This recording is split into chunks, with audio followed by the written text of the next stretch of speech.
Foreclosure overages for dummies. It's not saying you're a dummy because you're not, but it is saying let's make it simple. And let me explain it, because foreclosure overages are not complicated and actually a wonderful opportunity for you to have a business helping people and making great money. Or if you've lost your home to foreclosure, to getting a big slug of money back that you probably don't know about. So make sure you stay until the end, because I'm going to show you how you can actually make this into a business. So let's talk about it.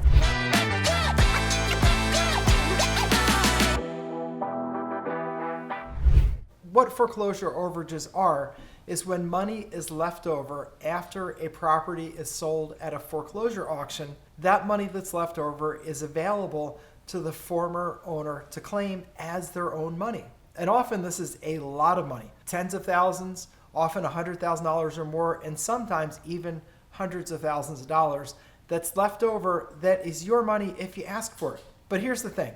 Most former owners who lost their property to foreclosure sale have no idea that there could be any money left over, that there is any money. They think they lost their house, all hope is gone, and they just have to crawl off and try to restart their life with nothing. And that is a really sad understanding, because it's not true, and they're denying themselves perhaps hundreds of thousands of dollars they could have to get their life restarted. As a matter of fact, in one state, they keep statewide statistics, and what those stats show every year is 72% of the money goes unclaimed, meaning people don't get the money, it just stays there with the government, and government gets to keep it. In a lot of states, it just stays with the government permanently when it sits for too long, and it's gone. And the folks who've lost their house at foreclosure really need that money. Now, I've made this into a business where I get lists of the monies that are being held, I get lists of the people that money can be claimed by, and I reach out to the folks and I say, hey, did you know there's a big lump sum of money that we could potentially get for you if you'd like to work with us? And if they'd like to work with us, then we go and get the money for a percentage. It's like typical contingent fee work that an attorney would do. I'm an attorney, but you don't need to be to do this kind of business. This is not legal work. This is just regular sort of finder's fee work where you don't need to be an attorney. It's a wonderful business where you help people, and let's go through the mechanics of how this happens, because it happens every day all across America. So when a mortgage company is unpaid, and if you're in an eastern state, it's probably going to be a mortgage because it's a mortgage foreclosure and a sheriff's sale conducted by the sheriff. If you're in a western state, it's more likely to be a deed of trust and a trustee at a trustee's sale. For our purposes, they're exactly the same thing. There's no difference between a trustee's sale and a mortgage foreclosure auction, because it's both where the property is being sold because you didn't pay the mortgage debt that was associated with the property. So we can take advantage of this in both kinds of states, deed of trust states and mortgage states. It makes no difference at all. All that makes a difference is whether there's a pile of money left over after that auction or not. And there's a pile of money left over when the house sells for more than the debt that is due. And let's just take a scenario. Let's say that a property has a $200,000 mortgage on it because they bought it 15 years ago. Back then, that was like 100% financing. They got like FHA or VA loan. So essentially, they got 100% financing. So they got $200,000. And let's say because they've defaulted on the loan, haven't paid, there's accumulated interest and penalties, they probably still owe $200,000.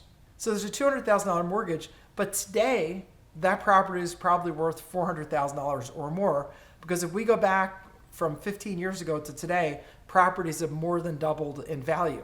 So that $200,000 house is now going to be a $400,000 house. So when it sells at the auction, it's probably going to sell for somewhere between $300,000 and $350,000, depending on the appeal of the house, depending where it is, but somewhere in that range. So let's say it sells at the minimum, $300,000. So if it sells for $300,000, the auctioneer, whether it's the sheriff of the county conducting a sheriff's sale or it's a trustee conducting a trustee's sale, they collect $300,000 in cash from the buyer. They then take $200,000 of that and they pay off the mortgage lender. So whether it's the trust company that lent the money or whether it's the mortgage company that lent the mortgage, they pay them off. So they get their $200,000. Well, that leaves $100,000 unaccounted for because the property sold for $300,000. That's what the auctioneer got. And they only owe $200,000.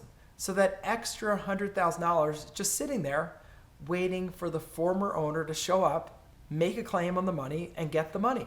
Not a particularly hard thing to do, but people don't know about it. What people who lose their houses think is, well, they sold my house, so they keep the money.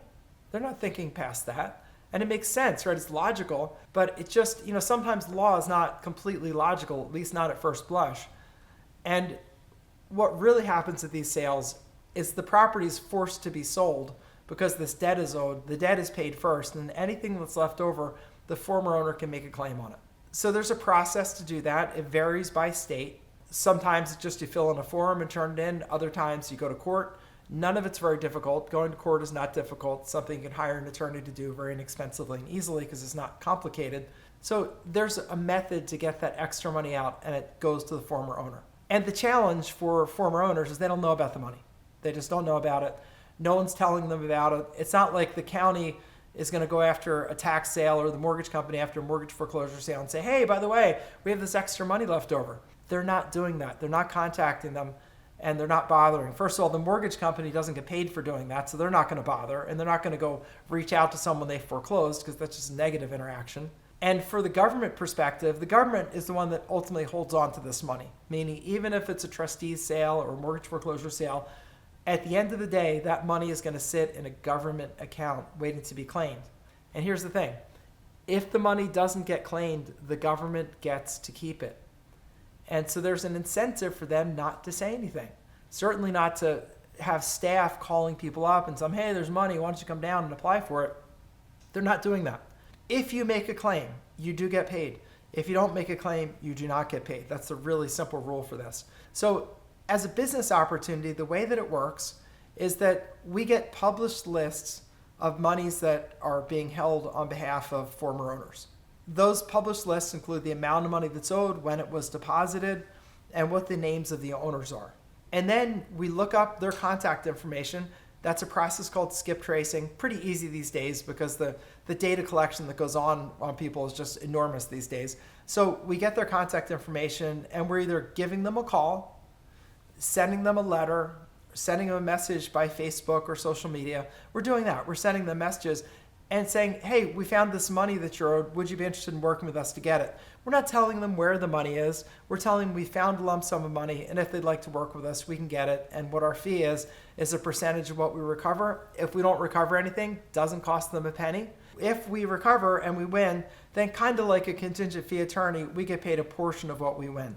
So you can get paid great money for this because like contingent fee attorneys, you make the most money because you're taking the risk of it not paying out. Now, in reality, there's not a lot of risk. It's not that hard to do these deals. It's not very expensive. It doesn't take much time. So it's not that much risk, but you're still the one taking the risk. So people will gladly pay you really handsomely for that because they're not paying up front. And it's a great business where you feel good because you're helping people who really are completely down and out. They're thrown to the wind and they're trying to rebuild their lives. And you're going to show up like Santa Claus with tens of thousands, if not hundreds of thousands of dollars to help them get restarted in their life. So when you're making the calls, it's kind of like, hi, it's Santa Claus. Can I come over? I got $100,000 I want to drop off. Pretty easy, right? So it is a really great business. I love this business. I've been doing it for over 10 years.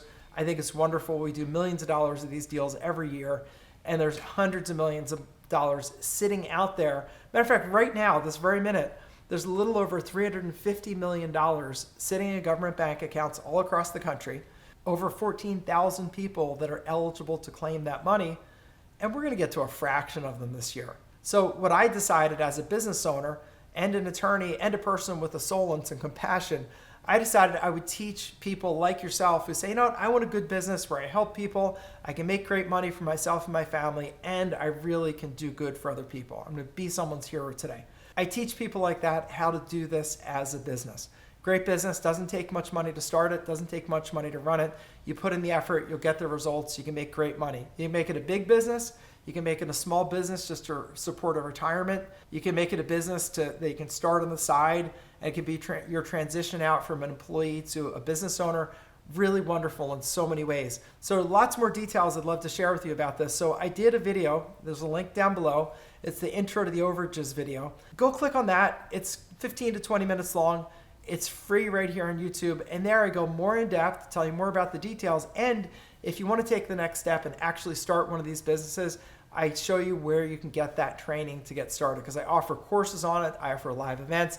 I offer complete training and support in this business because it's really important to me that the government not just take people's money, but allow them to get their money back and help them get their life restarted so that they can get back into life again. So this is Attorney Bob Diamond. Thank you for being here. If you like this video, give it a thumbs up. If you have questions, put them down below. I'll get to the ones that I can get to, and it's good suggestions for more videos in the future. But definitely, if you're interested in this, click on that video for the intro to the Overages business and go check that out. So click on the video, and I'll see you right over there.